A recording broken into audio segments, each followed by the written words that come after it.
अवध तहाँ जहाँ राम निवासु, तहिए दिवसु जहाँ भानु प्रकाशु। जो पैसी रामू बन जाही, अवध तुम्हार काजू कछु नहीं। अर्थात जहाँ श्री राम जी का निवास हो वहीं अयोध्या है, जहाँ सूर्य का प्रकाश हो वहीं दिन है। यदि निश्चय ही सीता राम वन को जाते हैं तो अयोध्या में तुम्हारा कुछ भी काम नहीं है। जी हाँ, सदियों तक अयोध्या बिना राम लला के वीरान थी। सब कुछ था अयोध्या में, लेकिन टेंट में बारिश और धूप का कष्ट झेलते मेरे राम लला अपने ही जन्म स्थान पर बेबसी की सदियां गुजार दी। लेकिन अब भगवान श्री राम के वास्तविक राज्याभिषेक का दिन आ रहा है। फिर सज रही है अयोध्या, फिर बज रहे हैं मृदंग, फिर भव्य मंदिर में होगी रामलला की प्राण प्रतिष्ठा।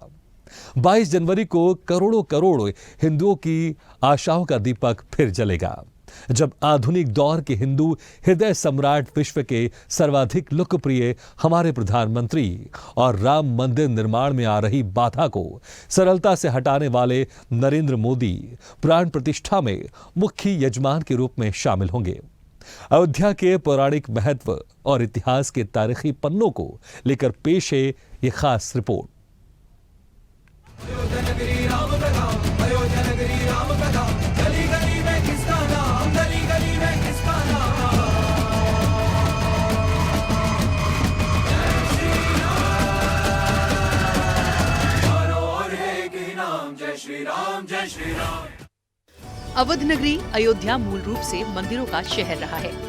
कहा जाता है कि अयोध्या नगरी को भगवान श्री राम के पूर्वज विवस्वान सूर्यपुत्र वैवस्वत मनु द्वारा बसाया गया था। इसलिए अयोध्या नगरी में सूर्यवंशी राजाओं का राज महाभारत काल तक रहा। अयोध्या नगरी के दशरथ महल में ही प्रभु श्री राम का जन्म हुआ।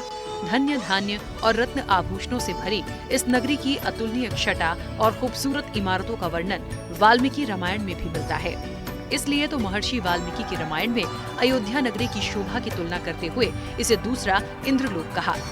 लेकिन भगवान श्री राम की जल समाधि लेने के बाद अयोध्या कुछ समय के लिए उजाड़ हो गई थी। कहा जाता है कि राम जी के पुत्र कुछ ने फिर से अयोध्या का पुनर्निर्माण कराया और इसके बाद सूर्यवंश की अगली 44 पीढ़ियों तक इसका अस्तित्व चरम पर रहा।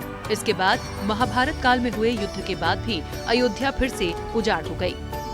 पौराणिक कथा कहानियों के अनुसार प्राचीन काल में भगवान श्री राम के जल समाधि लेने के बाद और महाभारत युद्ध के बाद अयोध्या के उजाड़ होने और फिर से बसने का वर्णन मिलता है।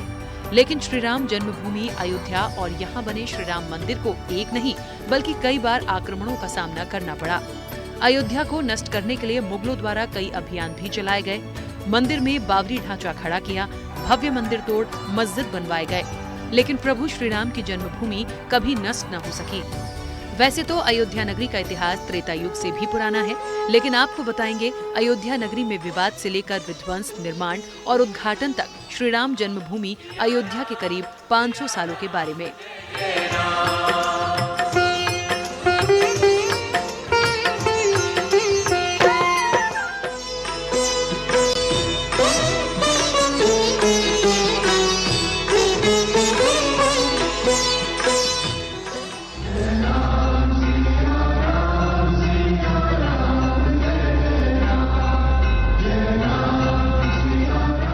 सियावर रामचंद्र की, सियावर रामचंद्र की, सियावर रामचंद्र की।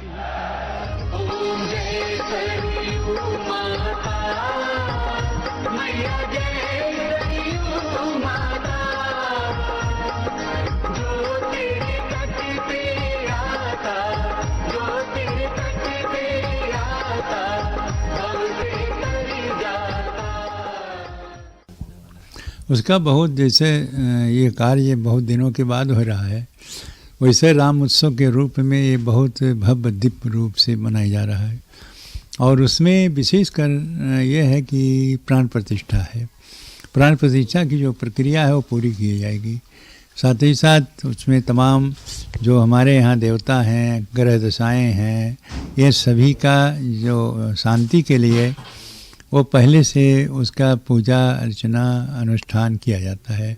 फिर अंत में कोई विघ्न न हो, इसलिए देवताओं की और नवग्रहों की शांति के लिए पूजा होने के बाद फिर रामलला के वो प्राण प्रतिष्ठा होगी। और प्राण प्रतिष्ठा में होने के बाद जैसे वहाँ पर प्रधानमंत्री जी के द्वारा होना है, क्योंकि इस कार्यक्रम के मुखिया के रूप में स्वयं प्रधानमंत्री जी हैं और उन्हीं के द्वारा ये संपन्न होगा। प्राण प्रतिष्ठा हो जाने के बाद में तो सिंहासन पर स्थापित होंगे। सिंहासन पर स्थापित होने के बाद में और फिर रामलला के जो पट्टी बनने रहेगी वो खोली जाएगी, शीशा लगाया जाएगा, काजल लगाया जाएगा। फिर इसके बाद जब ये सब हो जाएगा तब उनकी आरती होगी। आरती के बाद भोग लगेगा। भोग लगने के बाद में प्रसाद का वितरण होगा और आम जनता के लिए जो लोग चाहेंगे उनके दर्शन के लिए वो मंदिर खोल दिया जाएगा। अयोध्या राम जन्मभूमि देश के सबसे लंबे चलने वाले केस में एक है। राम जन्मभूमि का इतिहास बहुत पुराना है। 1528 से लेकर 2023 तक श्री राम जन्मभूमि के पूरे 495 वर्षों के इतिहास में कई मोड़ आए। इनमें 9 नवंबर 2019 का दिन बेहद खास रहा। अब 5 जजों की संवैधानिक बेंच ने ऐतिहासिक फैसला सुनाया। 1528 में मुगल बादशाह बाबर के सिपहसालार मीर बाकी ने विवादित जगह पर मस्जिद का निर्माण कराया। इस स्थान को लेकर हिंदू समुदाय के लोगों द्वारा ये दावा किया गया कि यहाँ भगवान राम की जन्मभूमि है और इस स्थान पर एक प्राचीन मंदिर भी था। हिंदू पक्ष के लोगों ने मस्जिद में बने 3 गुंबदों में एक गुंबद के नीचे भगवान राम का जन्म स्थान बताया। 1853 से 1949 श्री राम जन्मभूमि पर जहां मस्जिद का निर्माण किया गया, वहां के आसपास के कई स्थानों पर पहली बार 1853 में दंगे हुए। इसके बाद 1859 में अंग्रेजी प्रशासन ने विवादित स्थान के पास बाड़ लगा दी और मुसलमानों को ढांचे के अंदर वहीं हिंदुओं को बाहर चबूतरे के पास पूजा करने की इजाजत दे दी। 1949 अयोध्या श्री राम जन्मभूमि का असली विवाद 23 सितंबर 1949 को तब हुआ जब मस्जिद में भगवान राम की मूर्तियां मिली। इसे लेकर हिंदू समुदाय के लोग कहने लगे कि यहाँ साक्षात भगवान राम प्रकट हुए हैं। वहीं मुस्लिम समुदाय के लोगों ने आरोप लगाया कि किसी ने चुपके से यहाँ मूर्तियां रखी।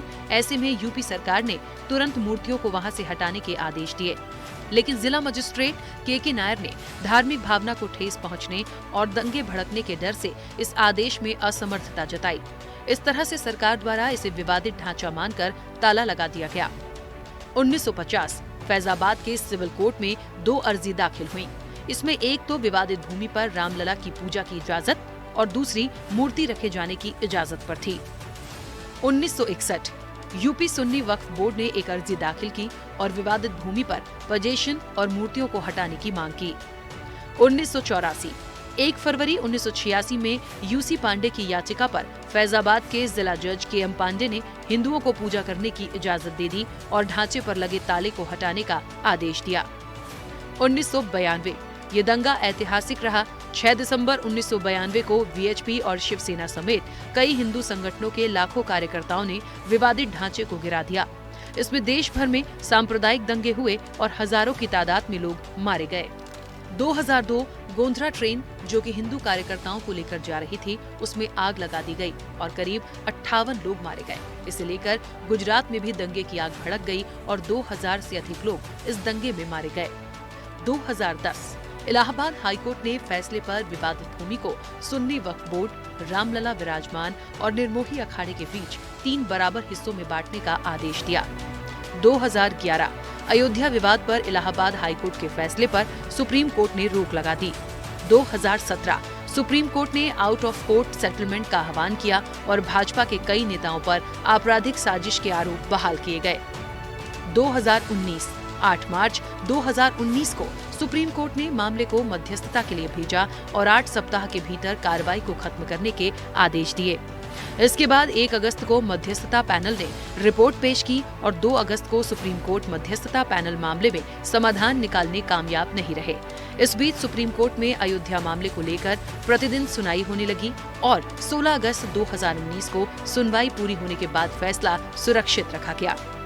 2019 9 नवंबर सुप्रीम कोर्ट के 5 जजों की बेंच ने श्री राम जन्मभूमि के पक्ष में फैसला सुनाया। वहीं 2.77 एकड़ विवादित भूमि हिंदू पक्ष को मिली और मस्जिद के लिए अलग से 5 एकड़ जमीन मुस्लिम पक्ष को मुहैया कराने के आदेश दिए गए। 2020 25 मार्च 2020 को पूरे 28 साल बाद रामलला टेंट से निकलकर फाइवर मंदिर में शिफ्ट हुए और इसके बाद 5 अगस्त को भूमि पूजन किया गया। 2023 अब एक बार फिर से श्री राम की जन्मभूमि अयोध्या में रामलला का भव्य मंदिर बनकर तैयार हो चुका है। जब इतिहास की बात करेंगे तो सब मीडिया वाले जितने हैं वो सब कर ही नहीं पाएंगे, आप ही रह जाओगे। वो घंटन 2 घंटन में पूरा नहीं होगा। बहुत बड़ा इतिहास है। जब तिरपाल में रहे राम, पहले विवादित ढांचा में रहे, 23 दिसंबर 1949 से, फिर 6 दिसंबर को गिर गया तो तिरपाल में आ गए। तिरपाल के बाद अब अस्थाई मंदिर में है और अब नई प्रतिमा बन चुकी है। ये तो छोटे छोटे मूर्ति हैं। नई प्रतिमा का प्राण प्रतिष्ठा है जो 22 तारीख को होगा। 22 तारीख के बाद रामलला अपने भव्य मंदिर में विराजमान हो जाएंगे। 22 जनवरी 2024 को रामलला के भव्य मंदिर का अभिषेक होगा। इस तरह से सालों साल चले इस विवाद का अंत होगा और रामलला की पूजा आराधना की जाएगी। अयोध्या नगरी राम कथा, अयोध्या नगरी राम कथा, गली गली में किसका नाम, गली गली में किसका नाम। जय श्री राम, चारों ओर है कि नाम। ऐसे वीडियो के लिए लाइक करें, शेयर करें, फॉलो करें और YouTube पर जाकर सब्सक्राइब करें और बेल आइकन को दबाना ना भूलें। और ताजा तरीन अपडेट के लिए swedeshlive.com पर जरूर जाएं।